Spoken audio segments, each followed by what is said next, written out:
創世記第18章，耶和華在萬里橡樹那裏向亞伯拉罕顯現出來。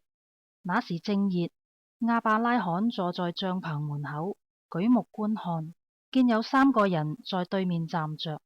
他一見，就從帳棚門口跑去迎接他們，俯伏在地，說：我主，我若在你眼前蒙恩，求你不要離開僕人往前去，容我拿點水來，你們洗洗腳，在樹下歇息歇息。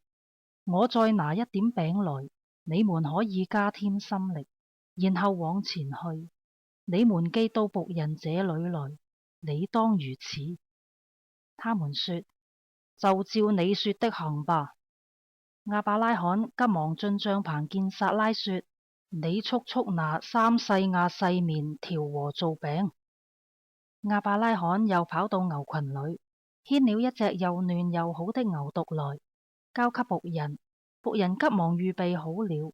亞伯拉罕又取了奶油和奶，並預備好的牛犢來，擺在他們面前，自己在樹下站在旁邊，他們就吃了。他們問亞伯拉罕說：你妻子撒拉在哪裏？他說：在帳棚裏。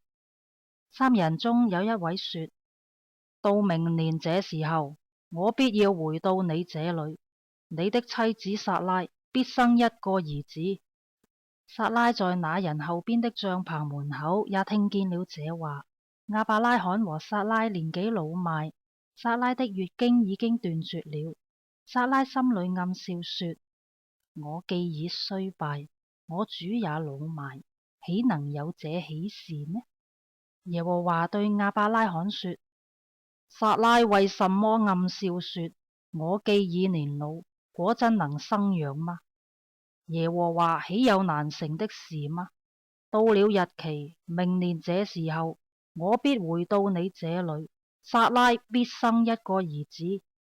撒拉就害怕，不承認說：我沒有笑。那位說：不然，你實在笑了。3人就從那裏起行，向所多瑪觀看。亞伯拉罕也與他們同行，要送他們一程。耶和華說：我所要做的事，豈可瞞着亞伯拉罕呢？亞伯拉罕必要成為強大的國，地上的萬國都必因他得福。我眷顧他，為要叫他吩咐他的眾子和他的眷屬遵守我的道，秉行公義，使我所應許亞伯拉罕的話都成就了。耶和華說：所多瑪和蛾摩拉的罪惡甚重，聲聞於我。我現在要下去察看他們所行的，果然盡像那達到我耳中的聲音一樣嗎？若是不然，我也必知道。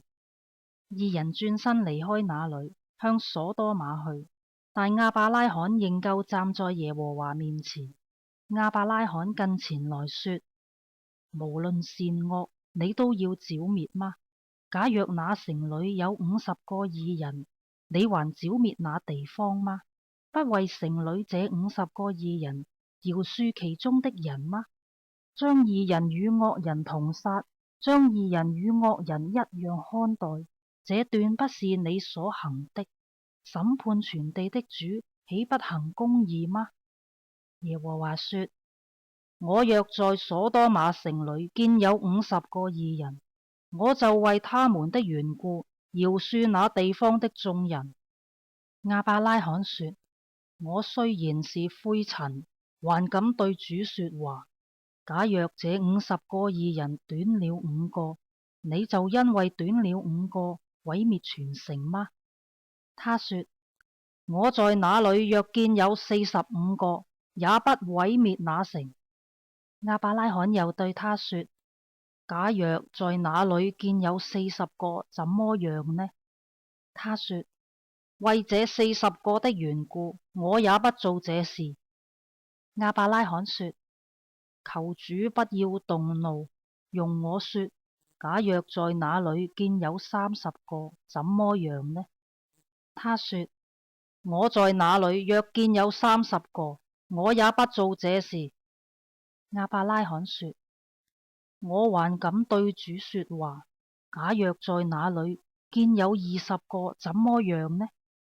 他說：為這20個的緣故，我也不毀滅那城。